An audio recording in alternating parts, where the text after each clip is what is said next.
What up, ladies and gentlemen?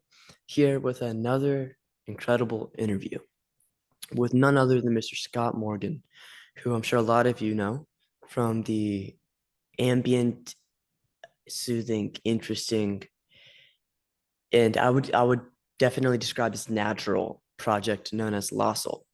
Or is it Loscil or Loscil? Uh, I say Loscil because it's the combination of the words loop and oscillate, and so I kind of Hmm. take oscil as oscillate, but it's not a real word. It's from a computer programming language, Yeah. so you can say it however you want. In fact, my favorite mispronunciation is low skill.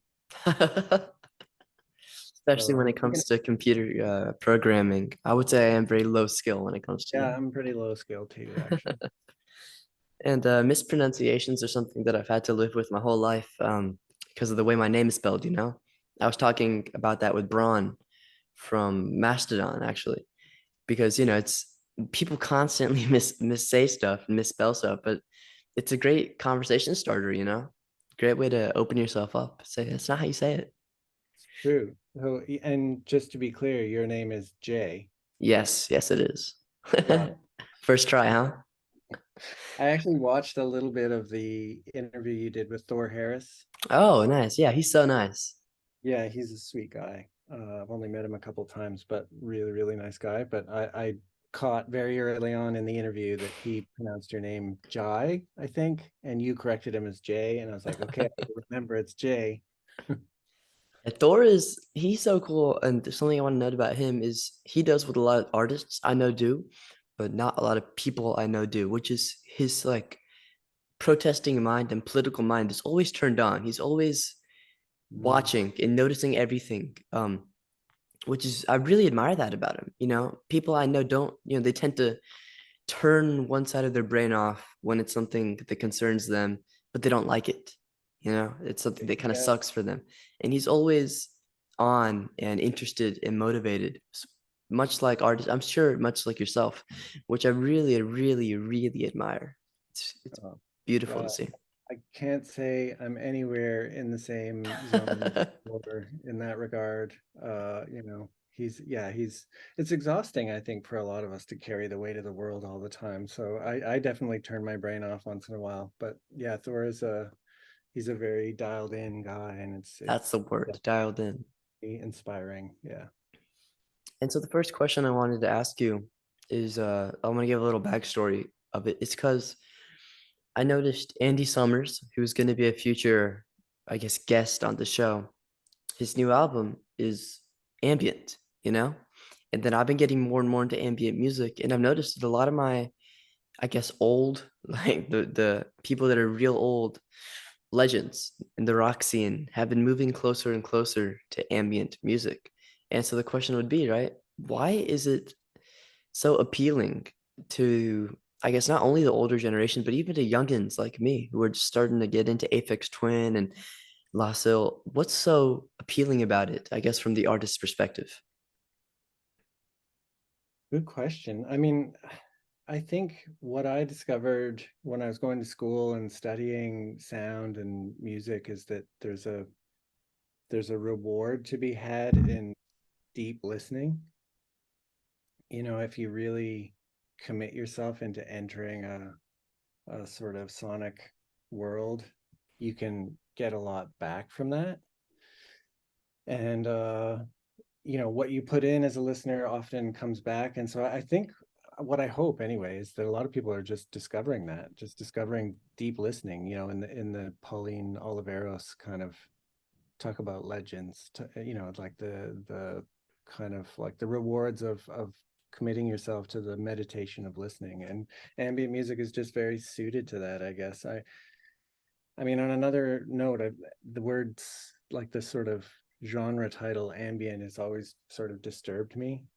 and, and I mean, I guess like a lot of artists, like being kind of classified is often, feels like shackles a little bit. And I've kind of tried to shake, I've accepted that it's just a way of categorizing, and it's the way that you might find music in a record store, or you might find it online and on Spotify or whatever. But at the same time, it's nice to feel like you can float between genres and create freely and not feel confined by any kind of, Of but course. anyway, that's another story. No, no, no. I apologize for calling you ambient. No, no, It's it's not like at all. sucks. It's like the post-punk and the jazz, like these names that Yeah, don't even come close to categorizing. Like Swans, you know? yeah, Swans are called post-rock. Excuse my language, what the hell is post-rock? What does yeah, that yeah, even mean? yeah. Who started that one? Um, but yeah, and sorry, I was looking up because my dingbat brother, who loves to be 10 years old, decided to run extremely hard across our stairs, like he does every interview. So, I apologize about that too. He's gonna get a That's talking okay. to after this. I have a little brother too, but he's like 47 He's and not lives 10. he lives like 200 kilometers from here, so he's not going to be running upstairs. So And something very interesting you said was the fact, that the music you make kind of envelops you and then rewards you at the end. So you came out with a very good record this year, right? And when you're, I guess, recording any record, do you tend to take that same mindset when recording and kind of lock yourself away from the outside world? yeah, absolutely. I mean, I think the reward for me as a creator is like I get to live in those zones, and really that's what speaks back to me, is if I've achieved a place where I'm enjoying the sonic environment and kind of enjoying just kind of zoning in and zoning out, then I know that I've found something that others might want to dive into as well. And often when I'm creating stuff, because I'm working electronically, I'm working in loops and working, I'll just loop a section and kind of lose myself in it. And it is a kind of escape and a kind of meditation, I guess.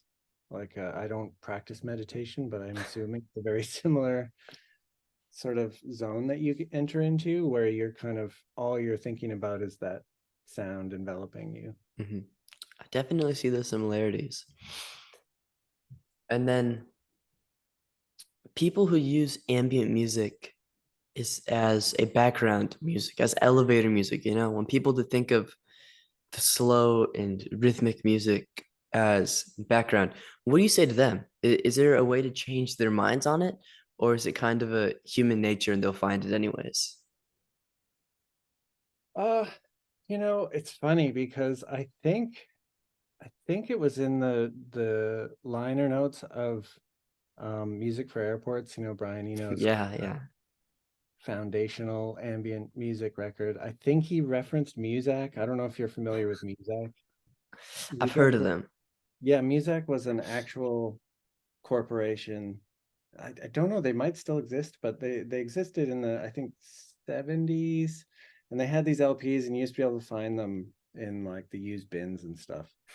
And they were often like pop songs kind of re-recorded really slow, and but they had a whole kind of essentially mind control kind of backstory, that the idea was that they could be used in consumer environments, like in the mall or in a shopping store or whatever, or they could be used in the workplace to kind of like subtly impact and control the workers. It's very kind of 1984, but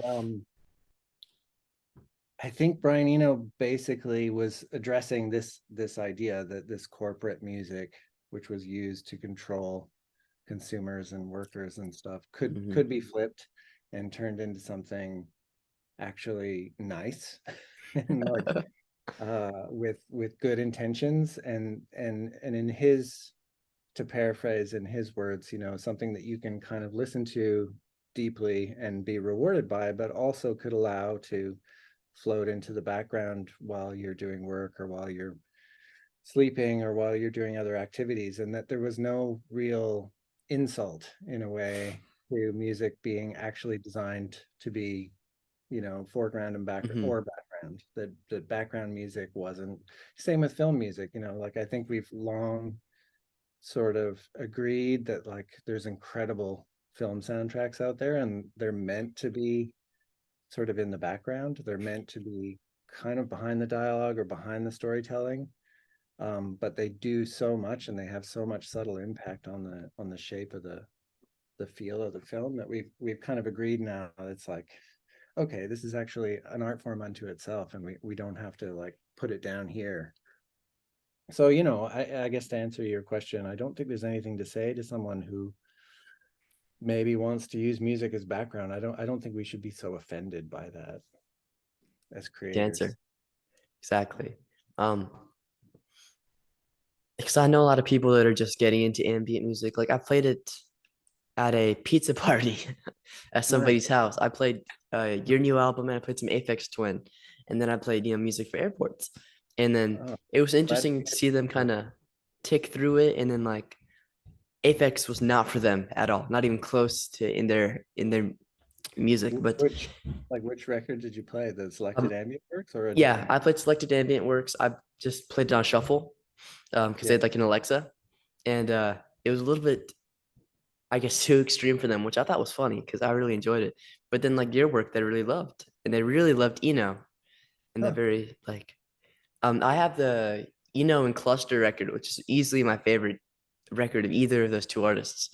Um, and I agree with the repetition because the thing I love so much about and Cluster is that every single time I turn that record on, it's engraved in my brain, like the freaking synths doing their little things. And like whenever I go to sleep or I wake up, I just hear it like in the back of my head. It's perfect, honestly. And Sweet. working with electronics brings me to the next question, which would be people, well, a lot of the older generation would tend to say that bands that use backing tracks and electronic tracks live are phonies and it's not live anymore. And then ambient has that whole other world where it kind of shatters that, because it's electronic music. It has to be tracks and loops. So can can electronic music be live? I guess in your opinion it would be yes, but then is live music with loops not live in that sense? You know what I mean? Hard to explain that question. I totally know what you mean, and I've definitely negotiated with this idea. I mean, I'm a musician. I played guitar and drums and saxophone, and Mhm. I've always been very interested in instruments and sound making. But when I shifted to electroacoustic and computer music and working, primarily with tools like this, which I would say they're still instruments, but they're different. Obviously, you can make an infinite world of sounds with a tiny little box versus like a violin can only really make a violin sound. But when I switched to that, I think the joy and the kind of excitement is just this universe of sound at your fingertips and being able to,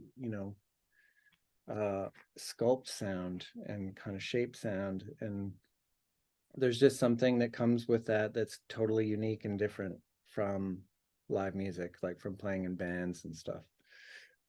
So yeah, and then the live thing, I've always felt that it's a spectrum. Like, we don't go to the movies and complain about it not being live. Like, it's not theater. Yeah. Like, I mean, maybe at one point in early film production or presentation, this was a thing where people would say, "It's not theater, it's not live," and therefore maybe. Uh, but we don't really think that when we go to the movies. And so I've always felt like there's room for a spectrum between what is live. Like when you go see a live improviser, for example, someone who's just incredibly good at their instrument and can like evoke an amazing performance on the spot, that's really special and that's kind of a unique thing. But at the polar opposite end of that, I've seen amazing performances by electronic musicians with, very limited tools and and it becomes something else. It's not about watching someone play anymore or press the buttons. It's now about the whole experience. And so the sound system becomes very important. Maybe integrated video becomes really important, or just the feeling of being together in a room, sharing this experience is really important. So there's lots of things that make it live and make it maybe an important place to be in a specific time that sort of take, to me, that like it's not even a conversation I have really anymore, but like this is my art and how I practice it. And if it's pressing a bunch of buttons, then who cares as long as the experience is good.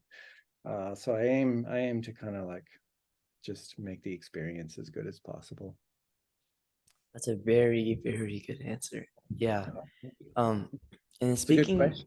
oh, thank you. And speaking of live, I guess I like the word you used, electroacoustic, way more than ambient. So I'm going with that now. Okay. Electroacoustic artists do not tend to play live in the sense that um, there's an app called Setlist FM.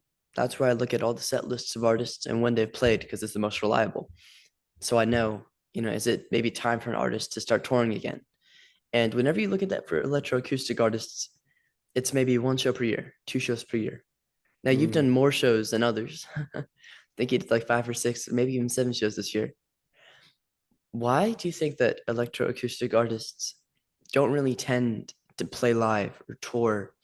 They just do these little sporadic pop-ups, like here and there. I think there's possibly a couple of different answers for that. Having a lot of friends who make very similar music and having a lot of conversations with people, I know there are a lot of introverts. There are a lot of basically people, and I would say I'm an introvert too, and I have stage fright, and I have, I've struggled with being the center of attention. Mhm. And so there's that aspect. I think like the personality aspect, and maybe the reason that us introverts sort of drift towards ambient and electronic music is because we like to be alone. We like in our studios, kind of tinkering, and doing that in front of an audience is intimidating. And maybe we're not performer types, like a singer or like a pop star or someone. So that might be part of it. I think the other part of it is it's venues. It's very difficult to find perfect venues. You Mhm. know, um, I've played in a range of places, some of them more black box theater type places that you'd find in, cultural centers or maybe more traditional theater type venues, and then clubs, which can be less ideal. Maybe they have decent sound systems, but Usually often not. usually not, or they're beaten up, like they're really beaten up sound systems, and they're kind of standing oriented venues, They are. and the bar is maybe in the room, so it's It just is. not ideal for creating that kind of atmosphere. I mean, I would say in generally speaking in Europe, you get better kind of hybrid venues that are maybe somewhere in between a club and a performance venue. But in North America, it's been pretty tough, like to find like really good essentially venues that would showcase this kind of music. Mhm. Yeah, that's, I completely agree because like in Atlanta where I live, we have two really small bars. And I have a lot of friends that play there because it's like 100 capacity. You can really get your start there. And the jumps from venue to venue are so big. It's like Yeah. our club, like the one that I went to, felt really small, but they said it was 650 capacity. And of course the bar was inside and there was like beat up couches and it was like Hmm. a dingy club. But I mean,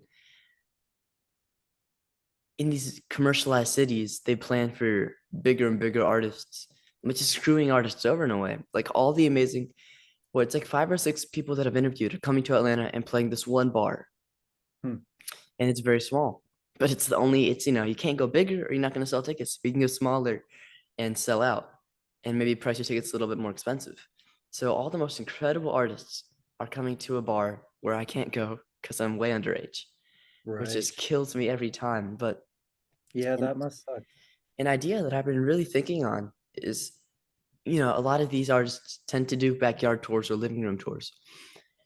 But in Europe, instead of doing that, a lot of artists do church tours and mosque tours and synagogue tours. So imagine how incredible that would be if somehow in the United States we got like a coalition of artists to find all the most incredible small churches, you know, and then so you could play and we could all be sitting, and behind you could be like an incredible mural. It may not have anything to do with the art, but it's just Yeah. so beautiful and the acoustics are always incredible at churches. And I know we need to do that. That's an idea I've been sitting on for a while. We need Yeah. to come Are together, you you know? are you familiar with the ambient church I'm not. shows? Oh, so I think it started in New York, in Brooklyn, and it's I think you can find them online. There's a couple, they've kind of splintered, I think, into two different groups now, but the source was they called it ambient church, and it was exactly what you're describing. And they also Oh, do projection mapping, like video oh, projection yeah, mapping yeah, yeah. space. I played one, so the label that I'm on, Cranky, they had a 25-year anniversary in Portland, like 5 years ago, like Mhm, right before the pandemic. And Ambient Church was kind of the co-presenter. So they did 2 nights in this really nice church in Portland, and projection mapping, and it was all Cranky artists. It was really special. It was like a weekend of music. mhm. Yeah, they do essentially what you're talking about, and I think they've branched out and done them in LA. I know William Basinski's done quite a few of them. Like they've done some in Chicago and Seattle. I think that might be it, but yeah, it's a very good idea, and I've definitely played a few. I played a church in Philadelphia once. Ooh, Uh, so the church thing, it's definitely a thing, and like in Europe too. Like Lawrence and I played in Prague in a really nice old Gothic church ooh, in in must be incredible.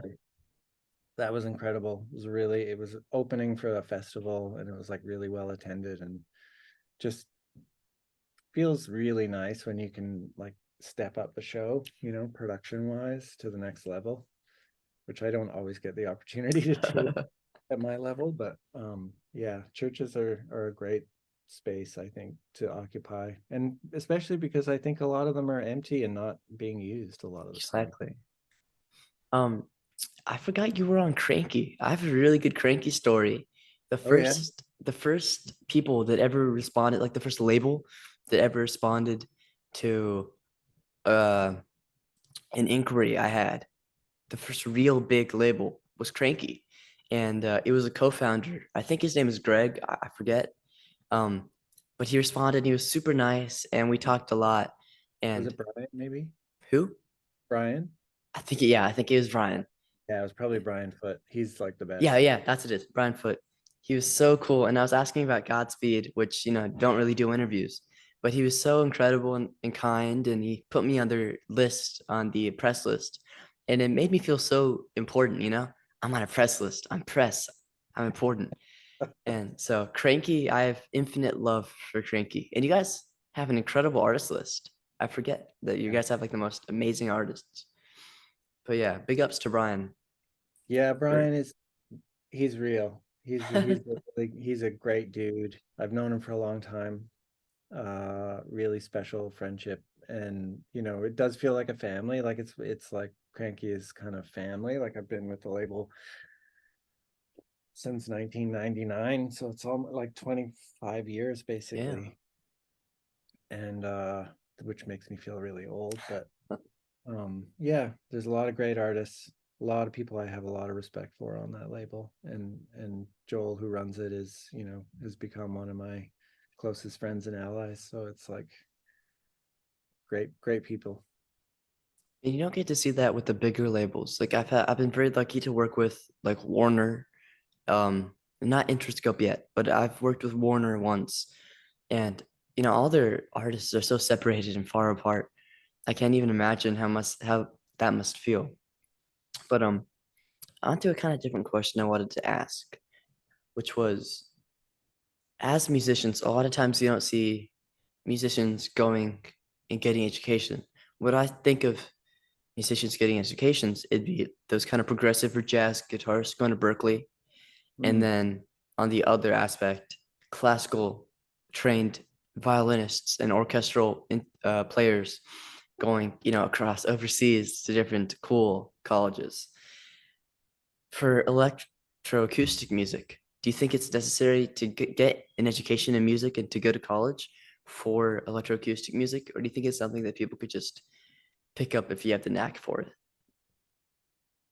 Oh yeah, I think if you have the knack for it, you could pick it up for sure.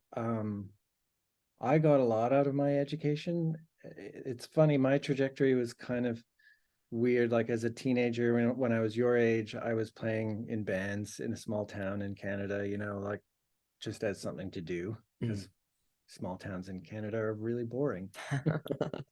So like my friends and I were playing bands, and I remember at a certain point thinking, I'm never gonna make it as a as a musician. So, but I want to be close to music. Like, what could I do? And I thought maybe I could get into producing, like engineering or recording or something like that. And I wanted to come to Vancouver, and which is where I live now, Mhm. and basically volunteer or kind of like work in a recording studio. I was like, I remember submitting, resumes and being like, I'll mop the floors. I don't care. I just want to like hang around. And then my dad convinced me to go to university, and he found this. So his the university he went to, Simon Fraser University, which is here in the Lower Mainland in Vancouver, Mhm. uh, had a program that was like communications and music were kind of connected, and you could do these acoustic communications and electroacoustic communications courses that were focused on the studio and on sound and understanding sound more from a almost a physical perspective. And then there was also the music department, which had, traditional composition, not so much a performance school, but anyway, he convinced me to go to Simon Fraser University. And honestly, like I learned so much and was exposed to so much in terms of new music and composition and the sort of transition from classical music into contemporary music, and where we are or where we were in the modern era and where we've kind of come to now in terms of technology. And this was in the 90s, so I mean computers were only just beginning to become tools for audio production. But it happened to be at a really good time to be learning a lot of that stuff, because when I got out of school there was a lot of work in video games and in like multimedia. Mhm. Uh, and that's what I ended up doing for about 12 years after school, which is like sound design.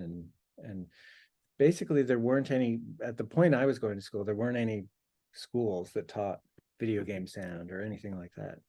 So and yeah, I had no intention of really becoming a professional musician, but I kept doing it on the side, and it Mhm. just sort of blossomed as I went on, and here I am. That's all I do now. That was the start of your downfall, Yeah, that's huh? my downfall. But like I think to answer your question in short, like you can gain a lot really quickly from studying and from learning from other people. But you could definitely pick it up on your own if you're keen and interested. And especially now with the internet, there's so much available. It really is incredible. And Yeah. so you're in Vancouver. Yeah, that reminded me. Do you know of Mr. David Buttrill? No, I don't think I so. I'm pretty sure he's in Vancouver. Uh, he may be around Vancouver, but he is a producer and engineer who's worked with more metal bands like Tool. Oh, Like he worked on Lateralis and Enema. But he's such an interesting person, and I was very lucky to talk to him.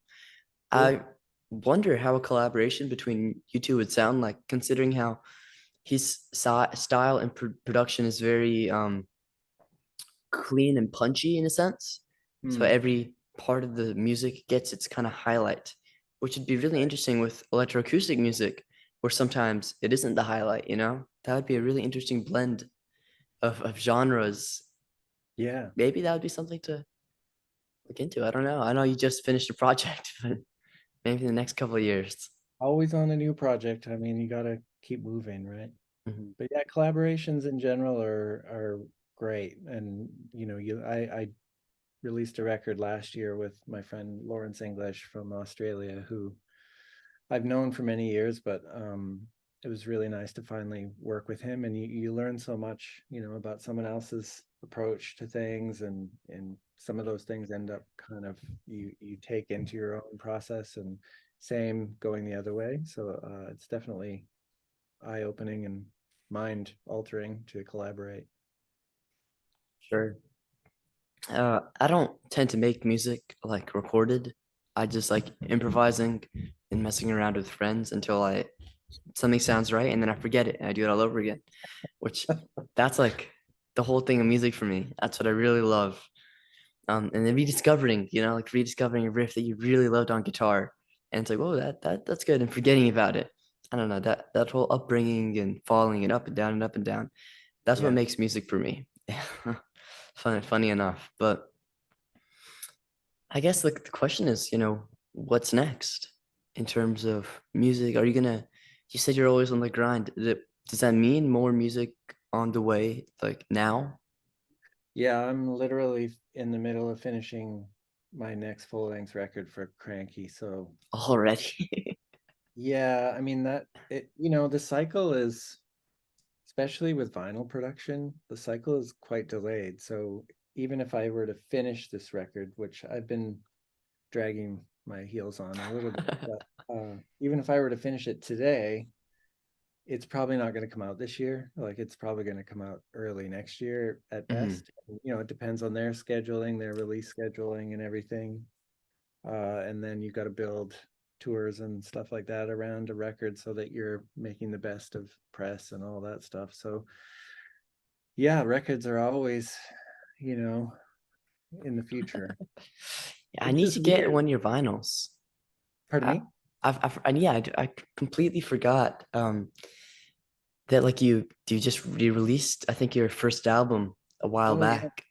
Yeah, and that they re-released it on vinyl and everything. I need to get that, man. Oh, I should. Completely Yeah, forgot.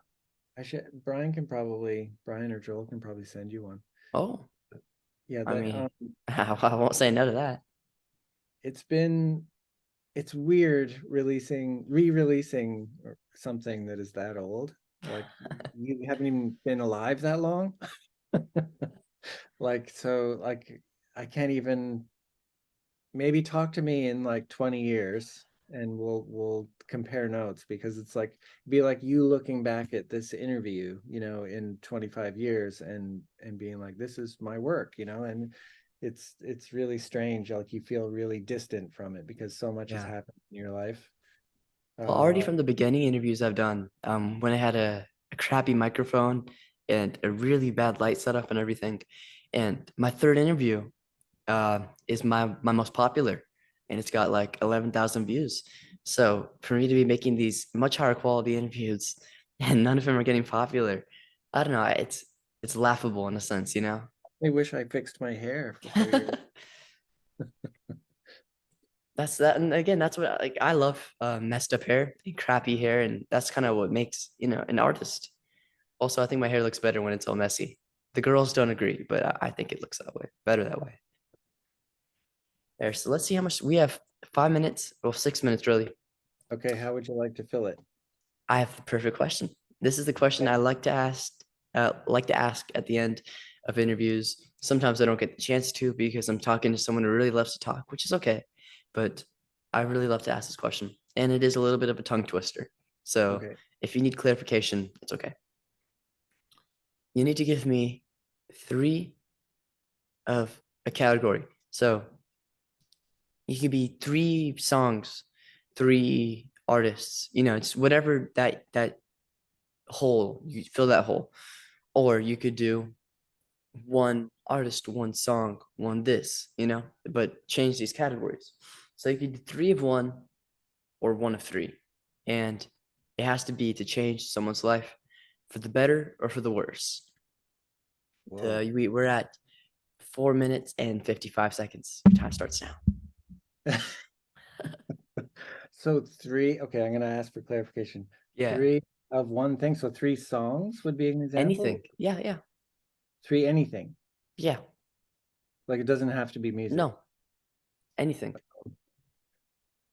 Um, well, okay. I'm gonna talk very personally about three things that have influenced me repeatedly Mhm. over the years. And it has a lot to do with living in Vancouver. But I would say it's forest. mountains, and ocean. Those three things always kind of come back into my stratosphere. I mean, I'm looking at them right now, but What are you looking at?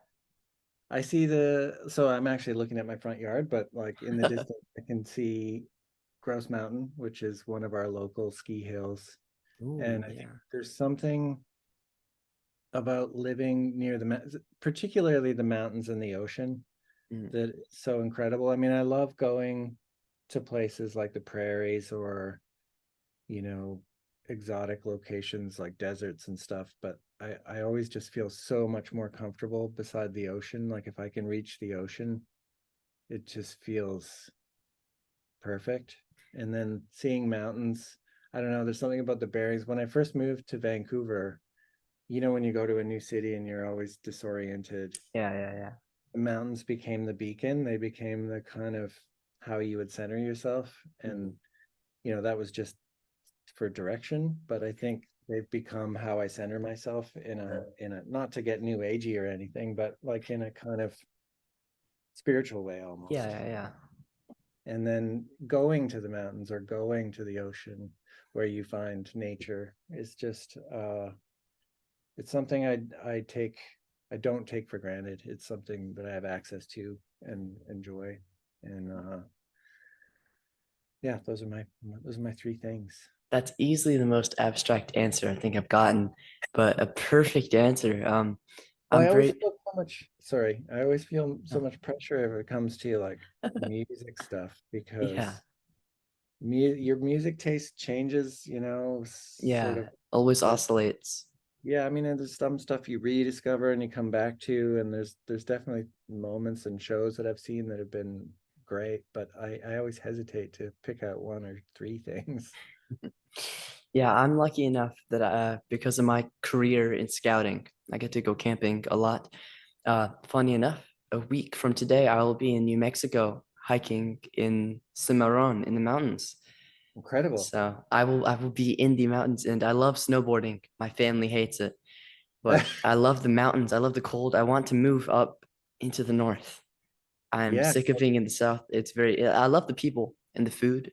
I love yeah, barbecue, but I need to be connected into the mountains. I want to have a log cabin by myself and just enjoy the rest of my life. That's perfect. there you go.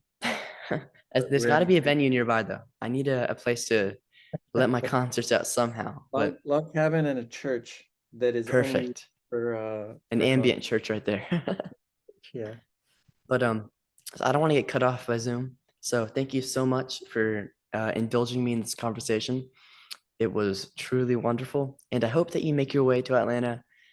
And if you do, I hope you don't play a bar. Thank you. Yeah, I hope to be back to it. I only played Atlanta once in when I was a drummer in Destroyer, but I'd love to Mm, come back as Loscil one day. So we'll would be see. beautiful. Yeah. Have Well, a good thank you day. so much. Jay. Yeah, you too. Thank you. Take Bye bye. care.